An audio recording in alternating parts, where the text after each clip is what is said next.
Hello everyone, with you, the History of Pi channel. Today, we are going to talk about the most mysterious subway tunnel in New York.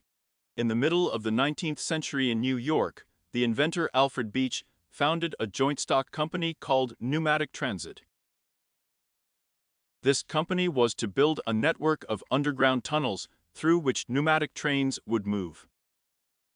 Alfred Beach applied to the city administration for permission to build tunnels, but for some reason, either because of the opposition of railway magnates, or the city authorities were afraid of the possibility of collapse of houses due to the construction of tunnels, Alfred Beach did not receive official permission.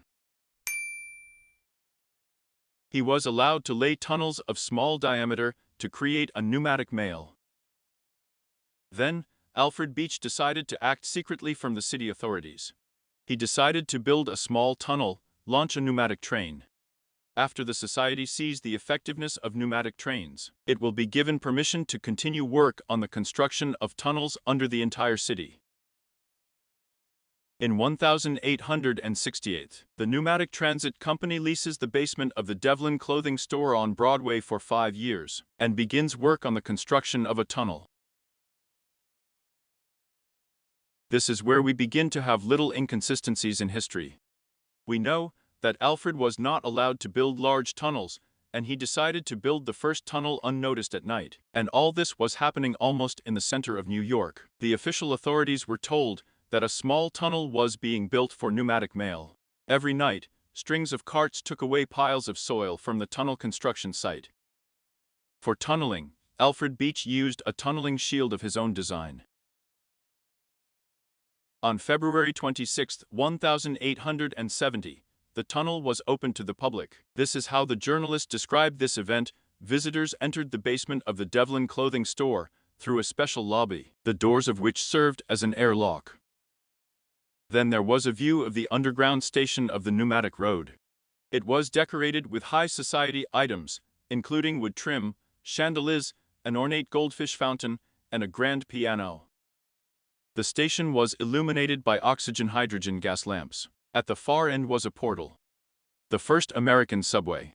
The tunnel was framed by beautiful brickwork and 2 bronze statues depicting Mercury. Behind the wall of the station was a 50-ton air compressor with a capacity of 100 horsepower. $350,000 from Alfred's personal savings were spent on the construction of the tunnel. The tunnel is 95 meters long and has a diameter of 2.5 meters. During the year, the tunnel transported 400,000 passengers. In 1873, Alfred Beach finally received permission to build tunnels under the entire city. But then the stock market collapsed, investors abandoned the project, and the tunnel was closed. The entrance to the station was sealed. In 1898 year, the building where the tunnel was located burned down, and everyone forgot about the pneumatic subway. In 1912, workers expanding the Broadway subway lines accidentally discovered an abandoned tunnel. The tunnel was in good condition. There was an Alfred Beach tunneling shield inside, rusty rails, and a pneumatic subway car.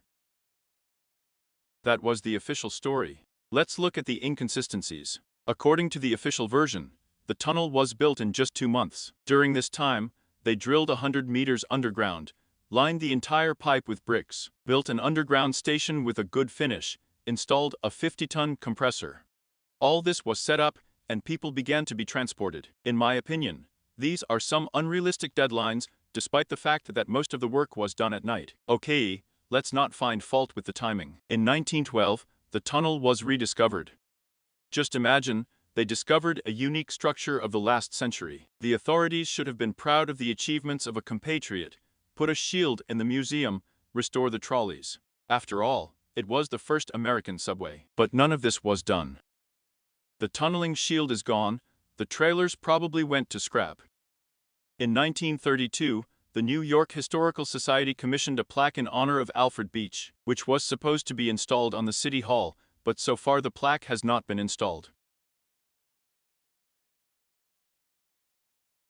For some reason, the authorities do not particularly like to remember the builder of the first subway, although in England Brunel, the builder of the first underground tunnel under the Thames, is a national hero. Now let's take a look at this photo.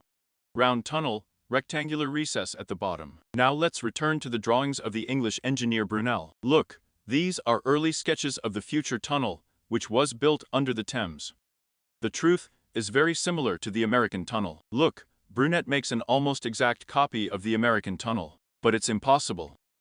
After all, Brunel made his sketches at the beginning of the 19th century. He could not see the American tunnel. Maybe, of course, an American engineer saw Brunel's drawings and made a tunnel based on these drawings. But these early sketches of Brunel had not been published anywhere before, so the American could not see this drawing.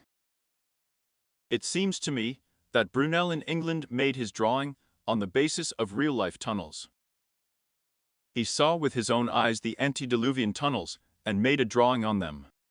And in America, they just accidentally found a working tunnel with all the equipment, with a compressor, with trailers. They just cleared the tunnels, renovated it a bit, and 2 months later, they started rolling people on it. They wanted to dig other tunnels, but for some reason they were not allowed. Or maybe these sketches were made in St. Petersburg in 1814 year. Brunel was invited to St. Petersburg, where Alexander I wanted Brunel to build a tunnel under the Nevo. But then for some reason the project was abandoned. There is information that there is an underground passage from Kronstadt under the Gulf of Finland to St. Petersburg. Now it is used by the military. I wouldn't be surprised if it's the same shape as the first American subway. But this is the oldest Canadian tunnel, now used as a sewer. And here's what the sewers of London, built in the 19th century, look like. And now look at the photos of 1904 year. The opening of the subway in New York. Look at this wretched trolley. A huge tunnel and this wretched cart do not go together in any way, because 50 years ago, Alfred Beach used cars of an almost modern type, but in 1904, they are building wretched carts. Now let's move on to Paris. Look at the destroyed tunnel, and in it there is a double tunnel filled in. The left part has been excavated, but the right part has not yet been excavated. And the shape of the small tunnel is the same as in New York. And here they just dig up ancient tunnels. Here are the workers on the left dismantling an ancient tunnel. And in this photo, ancient walls are reinforced.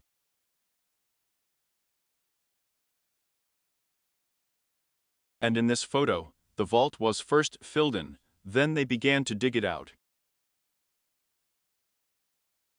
And here, it is clearly visible that the tunnel is being excavated. And here you can see 4 tunnels left over from an ancient civilization. If you look at the photos of Paris, we see how the ancient tunnels are being rebuilt and adapted for a modern metro. Photos of the Paris metro can be viewed by the bike. The link will be in the description. The most interesting thing, of course, is the pneumatic subway of New York. The equipment of an ancient civilization, compressors, wagons have been preserved there. And now let's take a look at this metro plan. It's just a complex modern project. And now let's move on to this photo of the subway in Paris. We see how this project has been implemented. Look at these walls made of stone.